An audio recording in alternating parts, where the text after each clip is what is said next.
In the heart of a lush forest lay Umudim, a prosperous village known for its brave warriors, wise elders, and beautiful maidens. Among the most admired were two sisters, Obianuju, the eldest, wise and graceful, and Nkem Dilim, the younger, lively and charming. The sisters were inseparable. Their laughter echoed through the village, and their bond was envied. They helped their mother at the market and danced at moon festivals, swearing to always protect each other. One Eke market day, the village was visited by the great oracle through a messenger of the oracle Agu. A prophecy was spoken. A daughter of Umudim shall rise to become queen, but her rise shall bring sorrow and betrayal within her own blood. Upon hearing the message, the villagers were initially filled with excitement and anticipation, particularly at the proclamation that a daughter of Umudim shall rise to become queen. This declaration stirred hope and pride among the people, as they interpreted it as a sign of forthcoming honor and greatness for their land. However, their joy was swiftly overshadowed by the ominous second part of the message, which foretold that her rise shall bring sorrow and betrayal within her own blood. This revelation cast a heavy cloud of uncertainty and fear over the crowd. Murmurs quickly spread among the villagers as confusion and anxiety took hold.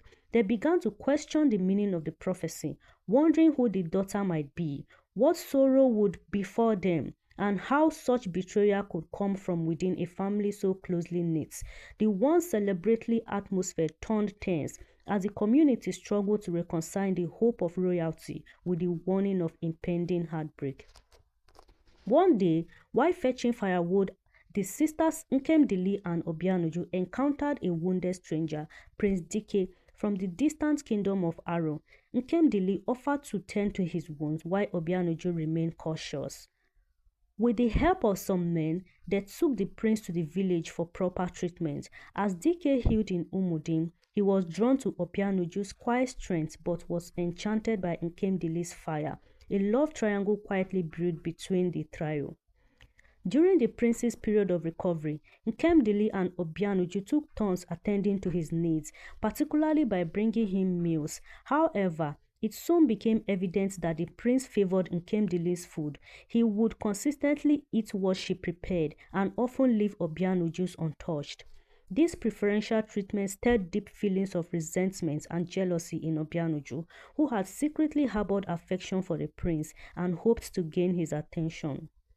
Once the prince regained his strength, he recounted the harrowing ordeal that led to his injury. He explained that he had embarked on a solo hunting expedition, during which he was ambushed by a group of fierce-looking men.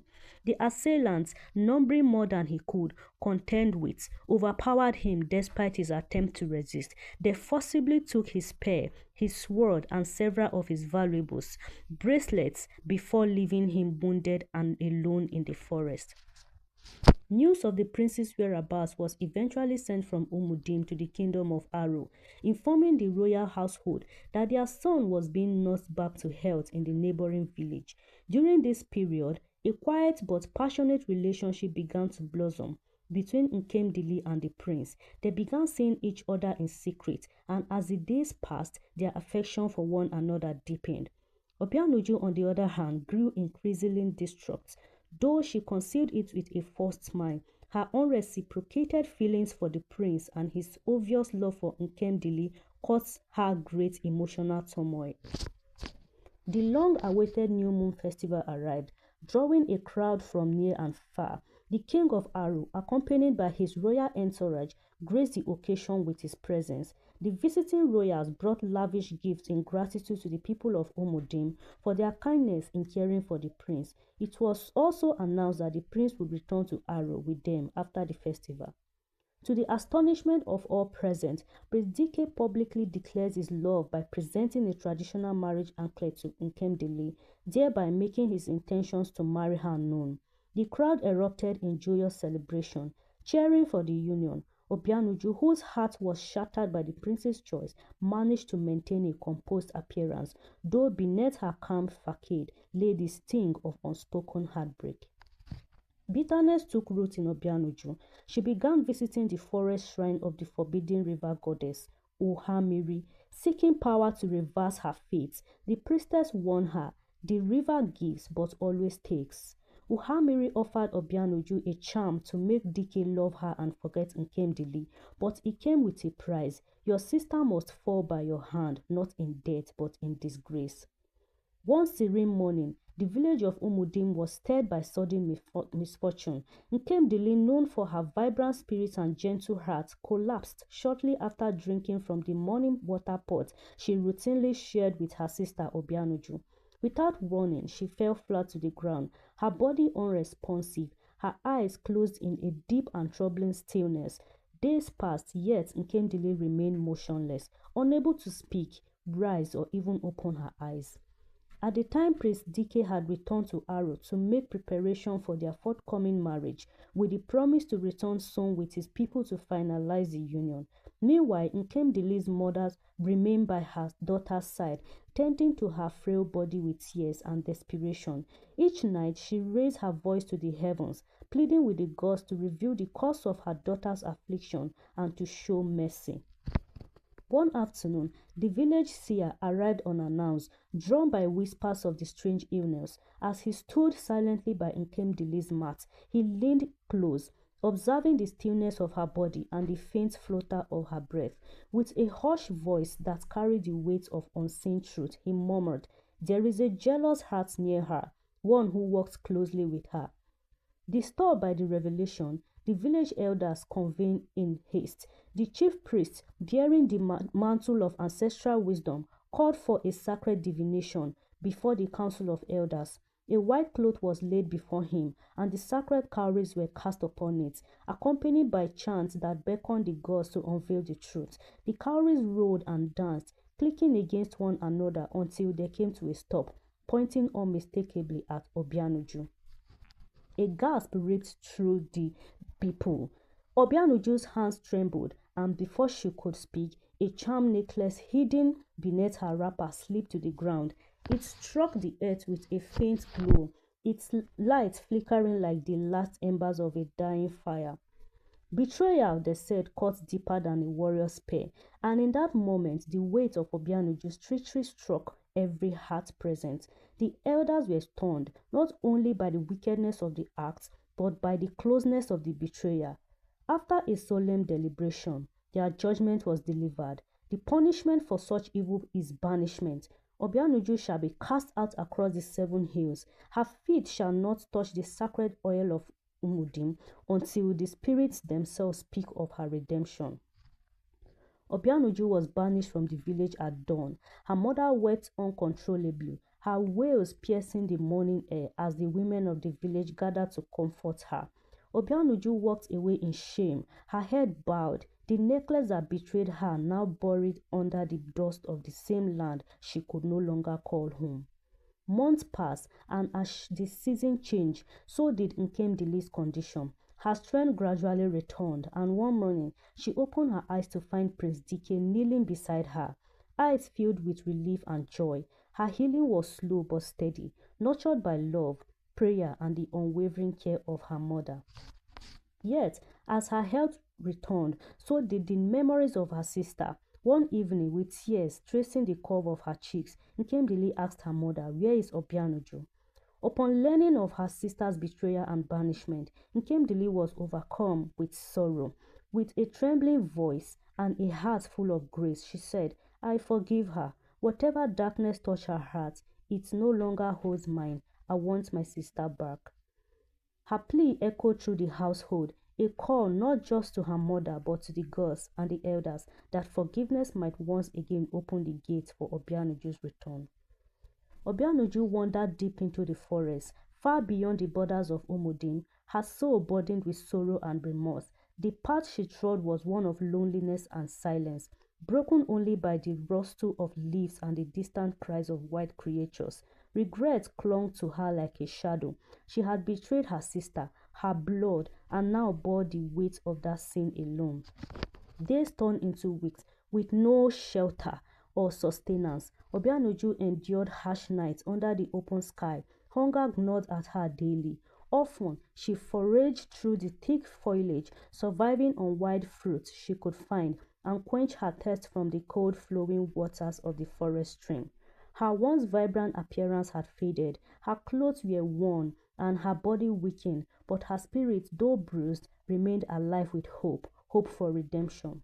One fateful afternoon, while roaming through a dense part of the forest, Obianuju stumbled upon a small animal, a kit trapped and whimpering in a crude hunter's snare. Moved by compassion, she gently freed the frightened creature, cradling it into her arms and whispering soft words of comfort. The kit did not flee. Instead, it lingered near her feet and then began to move ahead slowly, turning back occasionally as if beckoning to her to follow. Curious and strangely compelled, Obianuju followed the animal through twisting vines and narrow paths she had never seen before.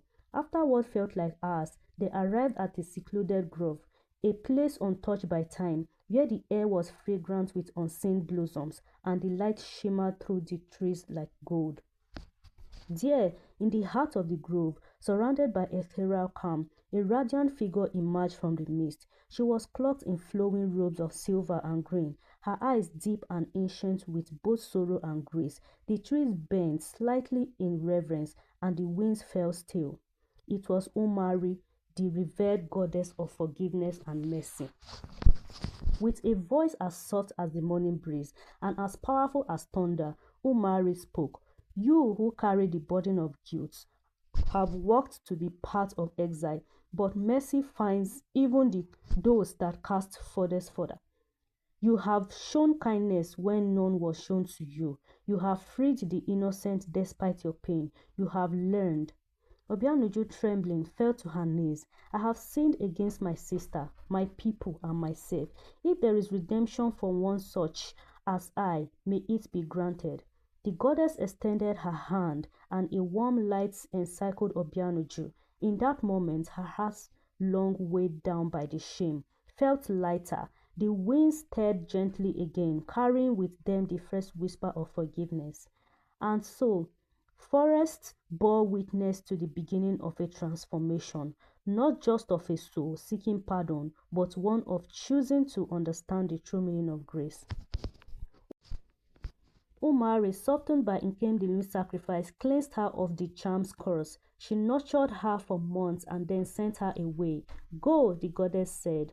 You are forgiven, but know that forgiveness is not taken, it is earned. Now married to Prince Dike, Nkemdili had taken residence in the royal city of Aro. Yet, despite the comfort and honor that accompanied her new life, her heart remained unsettled. The absence of her sister, Obianuju, weighed heavily on her spirit. Months had passed without word or sight of her, and the ache of separation grew unbearable. One morning, moved by longing and concern, Nkemdili approached the prince with a heartfelt plea. My lord, she said gently, I must return to Umudim, if only for a brief visit. I long to see my mother. Understanding her sorrows, Prince Dike agreed, and together they journeyed back to the village of Umudim. Upon their arrival, Nkemdili's mother received them with joy and open arms. She prepared a warm meal and shared stories by the heart, her eyes filled with both pride and lingering sorrow. Later that afternoon, the couple rose to take a gentle stroll around the compound, basking in the familiar scents and sounds of home. As they approached the entrance, their steps slowed. There, kneeling at the village gate, was a solitary hooded figure, cloaked in humility and silence. Nkemdili stopped abruptly, her breath caught in her throat. She knew. In an instant, she recognized the bowed figure before her, Obianuju. She whispered, her voice trembled. Tears welled in her eyes as she rushed forward. The hood fell back, revealing Obianuju's face, weathered by time but unmistakably familiar. The two sisters embraced tightly, weeping openly as years of pain melted into a single moment of grace. The villagers who had gathered at the sound of the commotion watched in solemn awe, and when they beheld the fearful reunion, a murmur rose among them. The spirit they believed had indeed granted forgiveness. Obianuju, once banished, was now embraced not only by her sister, but by the land that once cast her out. Peace at last had returned to Umudim. The sisters were reconciled, their bond restored by forgiveness and time. In the days that followed, Obianuju devoted herself to the service of the community. Each day she gathered with the young maidens of the village beneath the shade of the great tree in the village square, where she shared lessons drawn from her own experiences, teaching them to value wisdom above outward beauty and to embrace humility in place of envy. The moral lesson of this story is envy destroys the heart, but repentance and forgiveness can heal even the deepest wounds. True love and success cannot be forced or stolen. Jealousy, when left unchecked, can lead to self destruction and the betrayal of those closest to us. Redemption is possible, but it comes through humility, sacrifice, and sincere repentance. Forgiveness, though painful, is a powerful act that restores peace and mends broken bonds. It's a timeless reminder to choose love, contentment, and integrity over envy and deceit. Thank you for watching. Did you enjoy this story? Kindly share your comments under the comment section and don't forget to like, share, and subscribe. Thank you.